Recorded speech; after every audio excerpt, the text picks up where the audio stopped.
The parasha of this morning is known as Parasha Vayishlach, and I subtitle it Making Right the Wrong. Why? Making right the wrong. Parasha Vayishlach. Making right the wrong.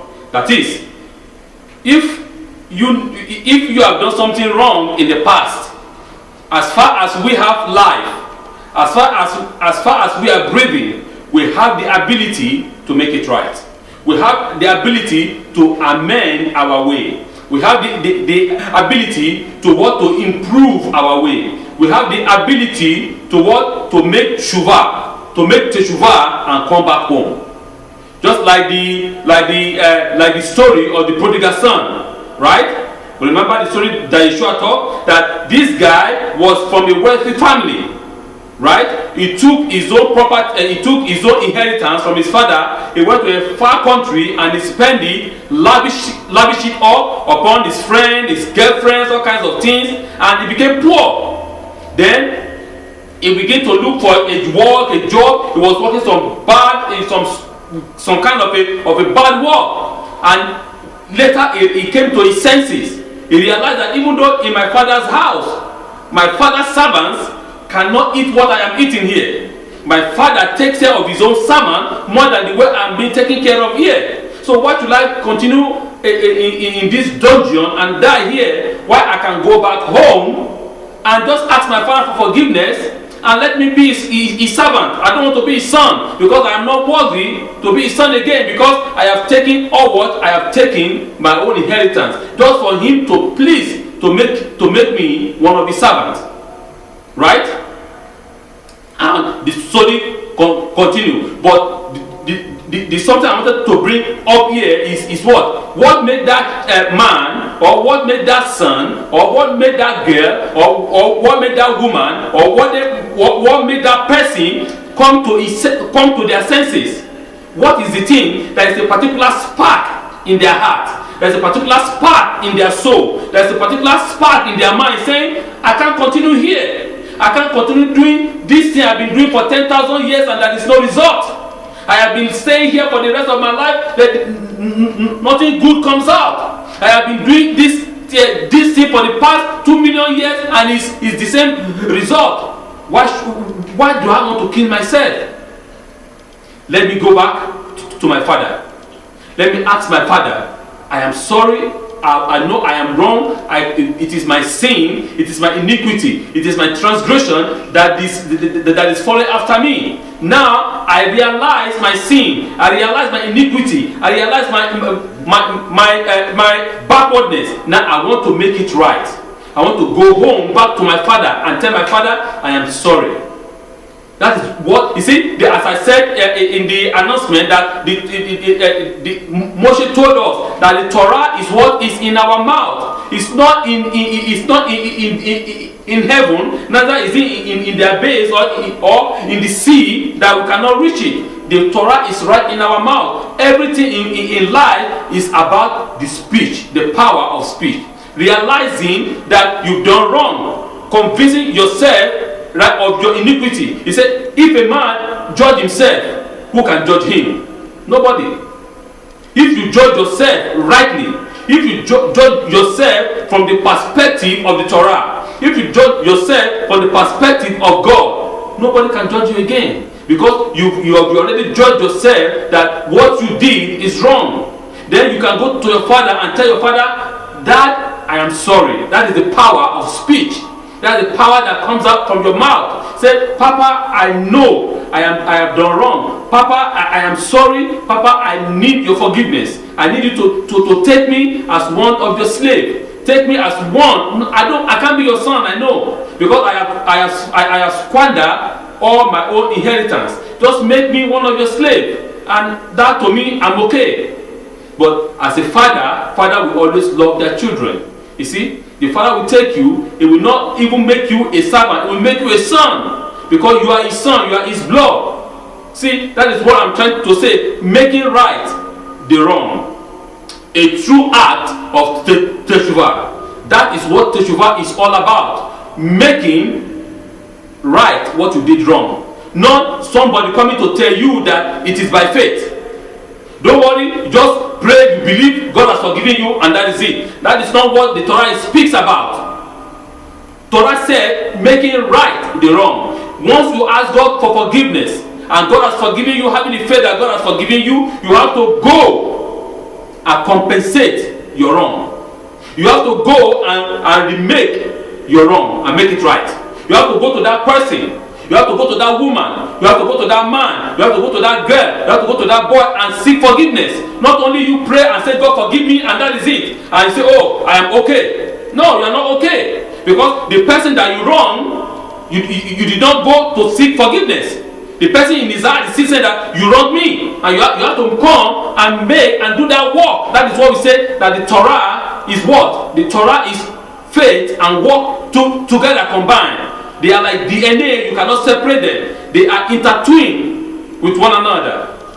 Right? You have to ask God for forgiveness, and having faith that God has forgiven you, now you now do the work.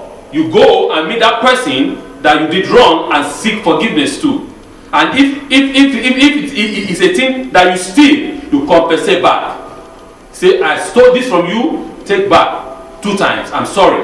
That is a true teshuvah. That is a true making right what you did wrong. Parasha Vayishlach.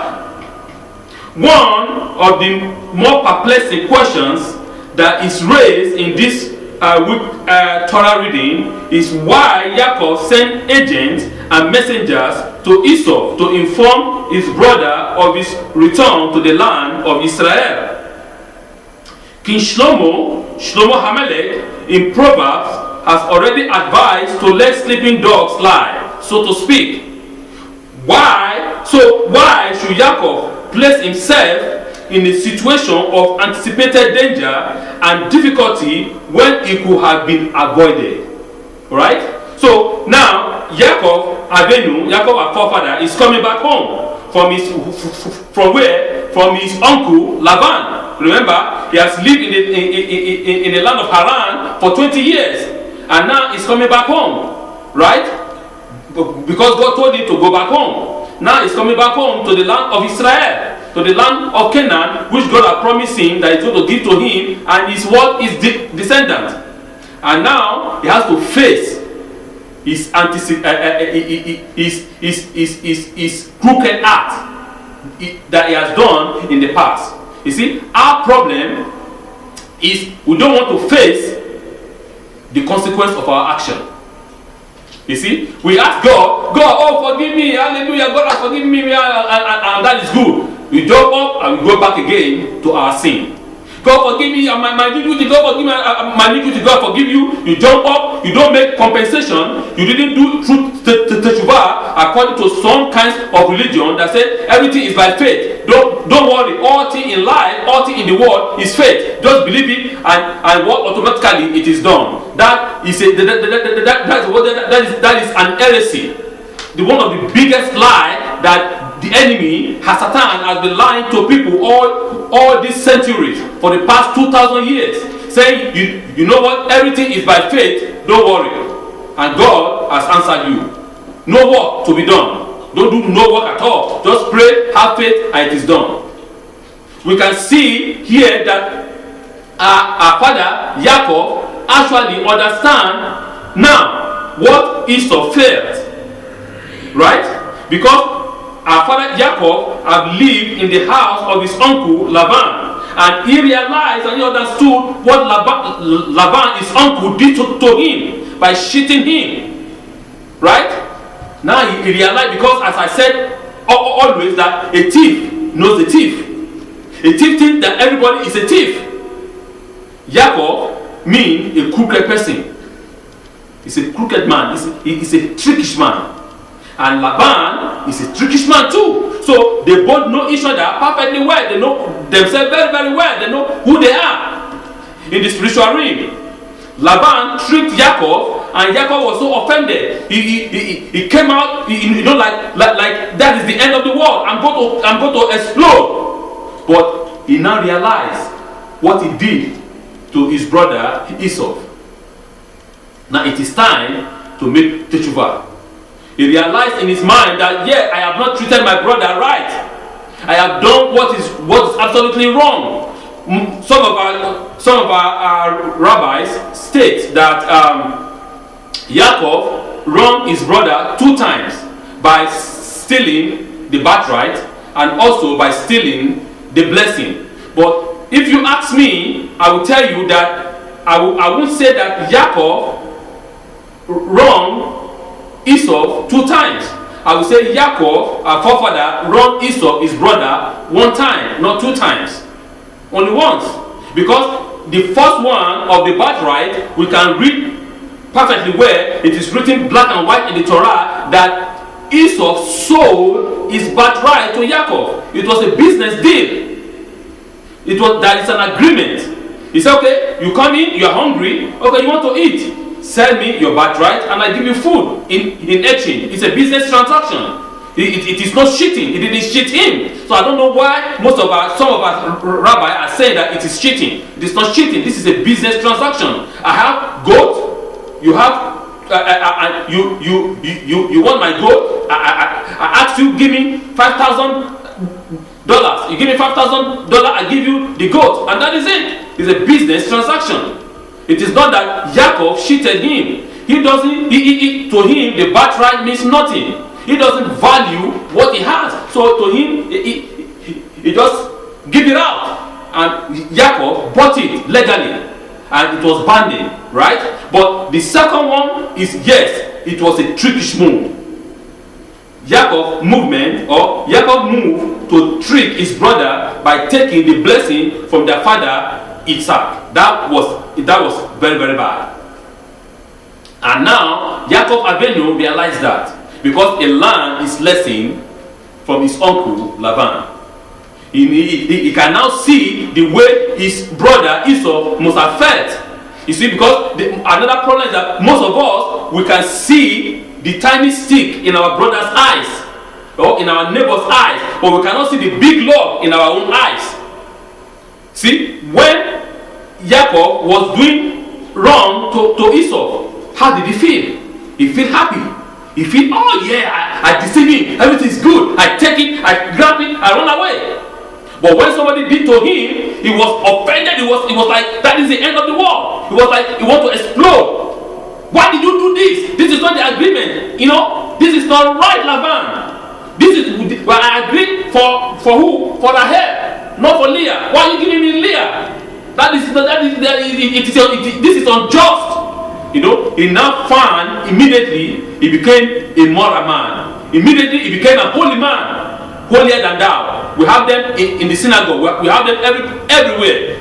You see, they will dress. Their mind and their understanding is only about outward appearance, not the inward appearance. You see, they will dress up with their most expensive things. I'm not saying expensive things are bad. No, it's good if you do it modestly, right? It's fine. But when you dress up and you go in uniform everywhere, all over the world, with your big hat and with your big cap, you know, but inside their mind, they are as dirty as pig. So to say, they are very, very, they stink because the Torah, they've left the Torah thousands of years ago. They believe in their own Torah. They believe in their own understanding, not from the perspective of the Torah of Moshe, not from the perspective of the side of the living God, but from their own understanding, from men's understanding. So we see here that Yaakov Avinu actually came with all his heart to make a teshuvah, and he sent a melahim. Here in the Torah it said melahim, right? But we need to understand that the word melahim can be translated in English as a messenger or an angel. Understand that? But angel is a melahim. So who did he send? An angel or a man as a messenger? That is left for us to understand. But our sage said he sent an angel unto him. So that I don't want to elaborate more on that, but the way you understand it, it might be a man or it might be an angel. There are many insights and comments that have been expressed over the ages regarding this problem. I will take the liberty of adding my own idea to possibly explain this quandary. That means to explain this difficult uncertainty, this difficult situation. We are all aware that deep within us, of each and every one of us, there is a psychological impetus to attempt to correct what we may deem to be a past error of judgment or behavior, and to make right the past wrong. In fact, the entire Hebrew concept of Shuvah, repentance, is built on this and can be mobilized for good and positive purposes. This impetus is usually sublimated when current events constantly impinge upon our lives. So what I'm saying here, that the entire Torah from Bereshit chapter 1 to the last chapter, all is about Shuvah. All is about repentance. That is what God is for man to return home, for man to come back to your God, come back to your Creator, come back to your God. Return home. That is if you want to summarize the entire Torah, the entire summary is all about come back home. Oh man, return home. That is it. Come back home. God wants us home. God wants to make teshuvah. God wants to make teshuvah so that we make teshuvah and return home sincerely with all our heart, with all our soul. Just like that prodigal son returned home to his father. God wants us to return home, and now our father Jacob is now about to return home, to go back again to meet his nemesis, to meet his brother, because he knows what he has done wrong, and so therefore he needs a way out. He has to approach his brother to ask for forgiveness. Now he was a man that was a crooked man when he was going to Haran to his uncle Laban, but on his returning back home, Jacob Avinu has become a different man. Jacob Avinu has become a man that is straight, a straight man, a man that is straight within himself, with his neighbor, and with God. You see, he is a straight man, and he wants to make every bad decision that he has made in the past, he wants to make it right. Now I know I am wrong. I convince myself that I am wrong. So I come unto you and say, forgive me, forgive my iniquity, forgive my sin. God looking at our heart and our soul, knowing that we sincerely come for forgiveness, He will forgive us. Look at the comparison again of Shaul HaMelech and David HaMelech. If you want to say, like in the present, if you want to look at it from the perspective of a man, from the way men judge, we will say that David HaMelech should be sentenced to death, and while Shaul HaMelech should be given a free pass. Why? Because David HaMelech actually murdered somebody. He's a murderer. He murders somebody and he kills somebody. But the Holy One, blessed be He, forgave him. While the other one, he just disobeyed. He didn't kill nobody. He just disobeyed, and God sentenced him to death. Why? Because because of their internal because of their state of mind. That's what I would say. Because David HaMelech understand the truth teshuvah. He said, "Oh, I have sinned." When he was confronted by the prophet Nathan Hanabi, oh, immediately he surrendered. Immediately he did not. There was no argument. There was no. It's because of this. It's because of, he didn't act like Adam Harishon. He didn't act like Adam, our forefathers.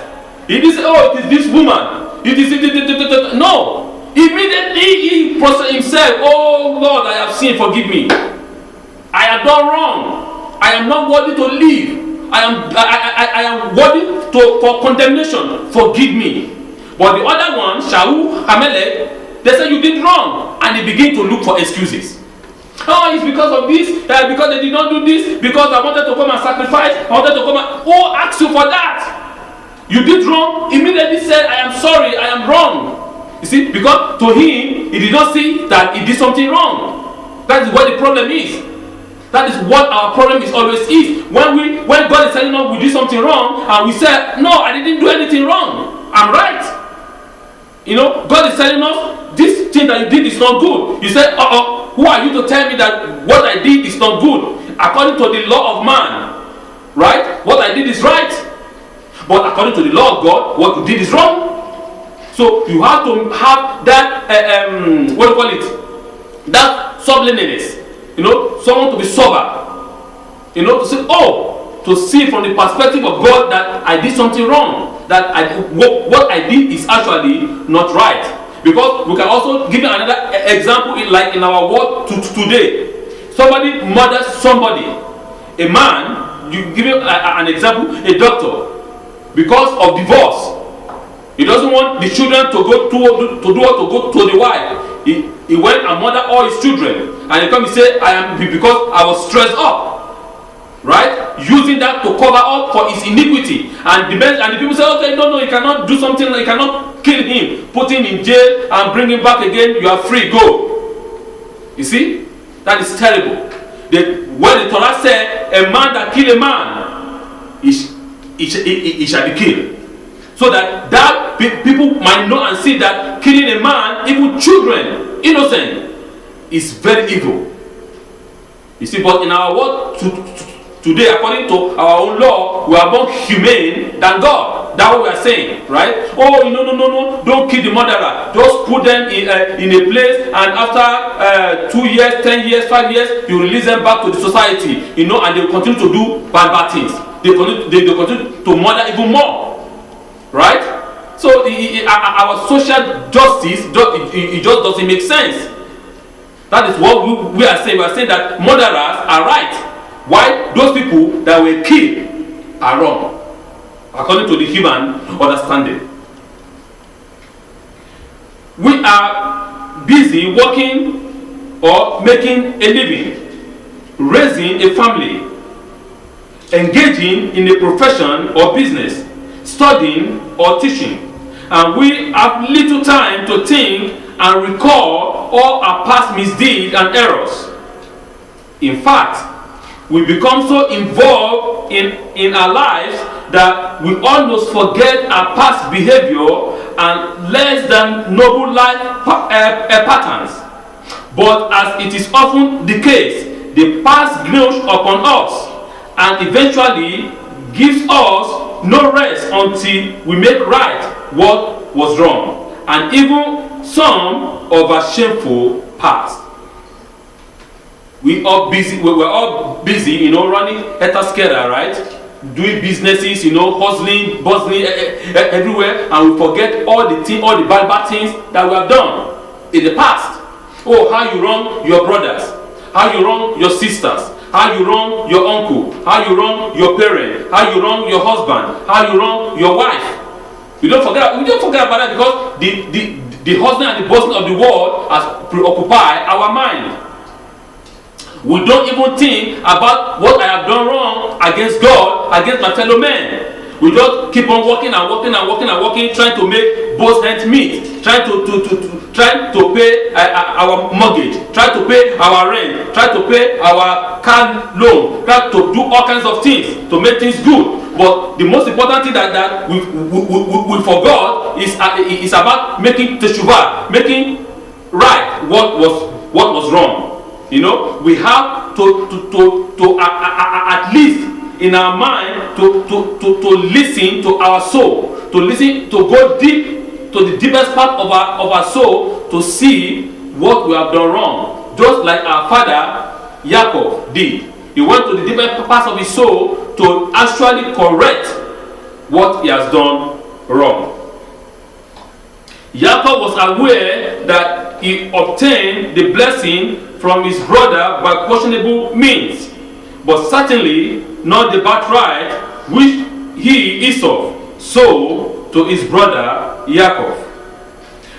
This matter has been discussed for millennia, and we have alluded to the many insights, interpretations, comments, and explanation for the behavior of Yaakov. Nevertheless, the issue remained basically unresolved, for the verses in the Torah remain explicit, unchangeable, and eternal. It is perfectly understandable that our father Yaakov should try somehow to make amends to his brother for the past time that Esau, wrongly or rightly, felt that he was taken advantage of and deprived of what was really his. Yaakov's sojourning with his uncle Laban was an eye-opener for the man Yaakov, born crooked but willing to amend and upgrade his way to become straight with God and with man. As I said, nevertheless, the Torah has given us a lot of understanding about what actually went wrong. There's a lot of things. If we look at the background of the family background of Yaakov and Esau, we will see that from the background there has been a lot of problem, right? But we cannot do that. We cannot use that to justify his action. We cannot. Yeah, we will know that the family was divided. The mama loved Yaakov, the papa loved Esau. You see, and this is not just like it is a secret thing. It is openly. It is displayed openly. So therefore, Yaakov, as a second twin boy, he wants to be like his father. He wants his father to favor him too, because a man wants to be like his father, and the father does not favor him. The father favored the first one, while the mama favor the last one. Again, we can see also from the way he acted towards his brother, that he cheated, deception, he deceived his father to do what, to get his brother's blessing. And now again, somebody deceived him. And we can also see that his own wife, Rachel, deceived her own father by stealing the idol of the father. You see, so the question now is, we can say, okay, good, that Laban is a thief, right? Okay, that Rahel copied that from his father. Okay, it's good because it's a family thing. But we can also say again that maybe Rachel copied that from Yaakov, because Yaakov also deceived. Because that is his husband or her husband, right? Because everybody look up to the father or the person in the house. The action of the father, the children follow. And we can also see that Judah and his brother, they went to Shechem, and they murdered everybody. They deceived them. They say, you know what? We are going to give you our what? Our sister, Dinah, for marriage. But the only thing that we want you to do is to circumcise. And on the third day, when it is more painful, when the people cannot defend themselves, they went and slaughtered all the men. You see, all this deceit has been in the family of Yaakov for a long time. So, but we cannot say that we justify the action of Yaakov by all these things, or by the family background. As a man, we have to come to the true understanding of the Torah, that yes, our action has a consequence. Yes, God has forgiven you, but you surely face the consequence of your action. Right? I always give an example. You are going out and they say, okay, don't do this. Right? If you do this, this and this and this will happen. It's like a man, he wants to be a gay. For example, right? He became a gay, right? And he had a disease called HIV. He now comes and says, oh God, forgive me for my iniquity. He make amendment, he changed, right? He make a teshuvah, and he became a straight man. He became a good man. He changed from his iniquity and from his action, from his evil deed. But the consequence of his action, he's going to face it. Why? Because the HIV that he has contracted is for life. That is the consequence of his action. Yes, God has forgiven him. God has forgiven him for the iniquity, for his sin, but the consequence of the act that you did that God said do not do, the consequence is HIV problem. And you're going to face that HIV problem for the rest of your life. Even God has forgiven you. This is what I'm trying to I want people to understand. God forgave Jacob, but God has to teach Jacob from another perspective that what you did to your brother, it is unacceptable. That what you did to your brother is not good. And that was why God also used Laban to deceive him, so that he will realize that his action is actually not acceptable. Considering this, it is perfectly understandable why Jacob behaves in the way he did and bestowed upon Esau each exaggerated gift. It may be his attempt to square things and to diffuse the bitterness of the past. It is not so much that Esau should be mollified, but rather that Jacob should become refreshed and more at peace with himself regarding his eternal mission of building a people straight with God. A mission which requires that he possesses the birthright and the blessing of his father Isaac. This is what I'm saying here, that if we look at this,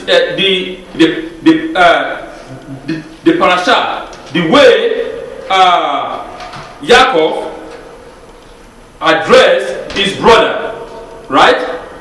I want us to read it again. Genesis chapter 32, verse 7. And okay, it said, no, sorry, okay, let me start from verse 4. Genesis chapter 32 from verse 4. Then Jacob sent angel Melahim ahead of him to Esau his brother to the land of Seir, the field of Edom. He charged them, saying, he told them to tell Esau, thus say you, thus shall you say to my lord Esau, so said your servant Jacob. I repeat again. Thus say you, thus shall you say, thus shall you say to my lord, to Esau, so said your servant Jacob. Now Jacob as a man is now grown up. Jacob as a man is now realizing that who is the boss. He realized within himself that actually what his action, that what he did in the past was actually wrong. That Esau was the firstborn, and he actually told them to my lord Esau. You see, he respect. He's giving that respect back to his brother. Thus say your servant Jacob. He now realized that okay, you are the firstborn. I am returning everything back unto you. I'm giving you everything. Don't worry, take everything. This gift I'm giving you. I give it. I know that this gift cannot. Cannot compensate for what I have done, for the wrong I have done you. But I am just asking you to accept it out of my hand. That is exactly what we do when we go to the temple to do what? To make a sacrifice. People think that sacrifice itself is to do what? Is to forgive sin. No. Sacrifice does not forgive your sin. And the Torah speaks like that explicitly, that sacrifice does not forgive your sin. It is your attitude, your action that forgives your sin. When you do wrong, you go unto God and you ask for forgiveness. God forgive me. Have mercy upon me. I have done wrong. I messed up. I did what is evil. Forgive me. You say it out of your mouth. Forgive me, O Lord, for my iniquity. I will not do it again. Then, when God has forgiven you, you now take the animal. That animal is a kind of outward showing that God, I am truly, truly sorry for my action. It is not that you did wrong. You take the animal, you go to the animal, and give to the priest, and say, priest, kill the animal for me for my sin, and you go back and continue in your iniquity. That will not work. Killing the animal is just killing it for nothing's sake. It has to come from within. from inside in it. I go back again to the example of David Amalek. After he realized that he has done wrong, God told him that the child that will be born will die. That is the consequence of his action. Right? He went, and when the child was sick, when the child was born, the child was sick, he went to God, pray. God said, I have told you, he's going to die. Because you have to face the consequence of your action. For days, he was covered with ashes. He didn't eat. The servant came that the child has died. He stood up, washed himself, and started eating. People were surprised. What is going on? You know, this guy, when the child was sick, he didn't eat, and now the child died. He stood up and started eating. What is this? But David Amalek understood that the word of God will surely stand, because he did something wrong and he had to face the consequence of his action. But God said the second one that will come from that woman again will be the king, and it was Shlomo Amalek. So we need to understand that I don't want us to have these kinds of religiosity that everything is by faith. No, there is an action. You must play. Action is part of it. You cannot remove your action from that faith. That faith and action, they are intertwined. You cannot separate them. They are both together, and they must go hand in hand.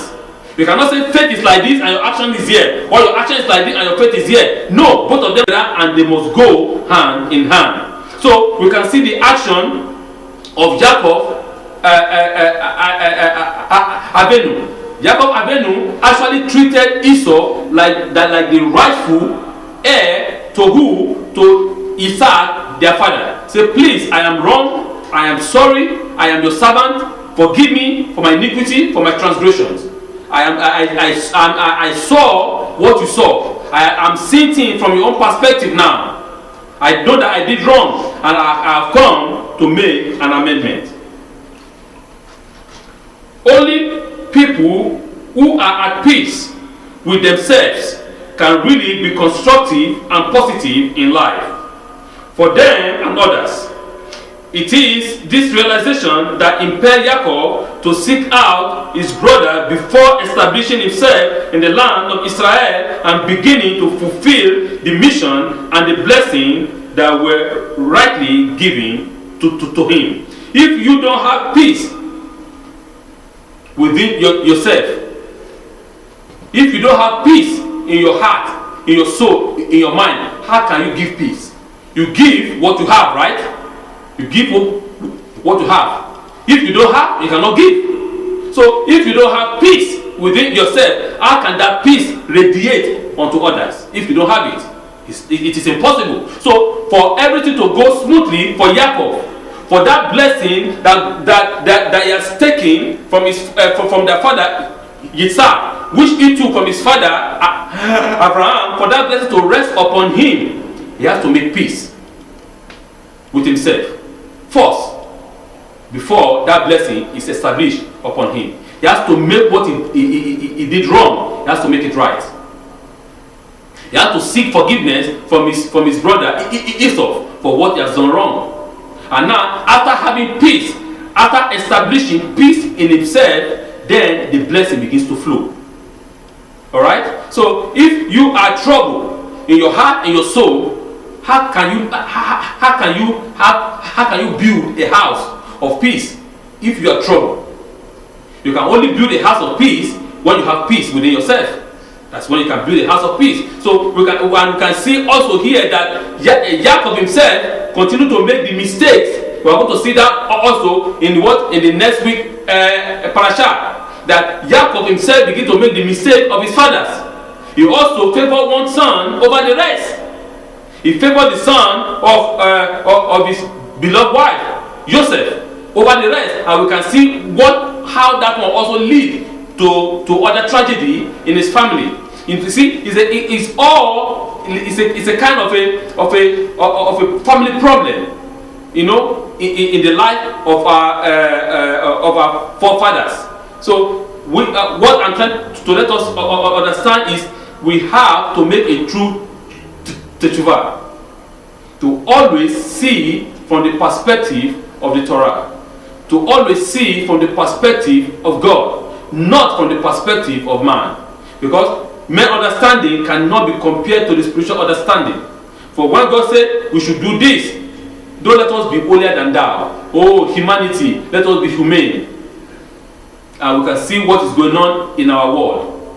We can see how our values are be changing over a couple of 50, 60, 70, 70 years. Where what is wrong is now right. 70 years ago, what was wrong now in our world now is right. What was right 70 years ago is wrong now. You see, people continue to live a life of iniquity, even the life that they were not live in Sodom and Gomorrah. That is what we are even worse than Sodom and Gomorrah now. So what I'm saying is that we have to make a true teshuvah.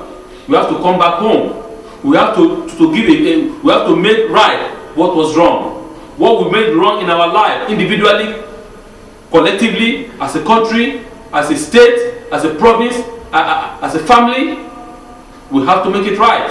We have to ask God for forgiveness, and again go to the people, to the people that we've done wrong, and ask them, please forgive me. I did wrong. I messed up. I realized, and I'm asking you for forgiveness, and thereby God forgiving us our iniquity. Because once we realize our fault, that is it. God has forgiven us. But if we are still there arguing, saying, oh, it is not my fault, it is because of this, it is because, giving reasons, looking for excuses. With excuses, you will never enter into the kingdom of God. With excuses, you will never enter to the work to come. But with soberness, he said, a broken heart, God will listen to. A broken heart, God will accept. A broken heart, God will draw near unto himself. But a proud mind, a proud heart, a proud spirit, God will reject. So please, let us be sober. Let us ask God for true teshuvah, through our action and through our deeds. And thereby, he is going to be faithful. He is always faithful. He is always just. And he will always forgive us our iniquity. Parasha Vayishlach, making right what was wrong. Shabbat Shalom.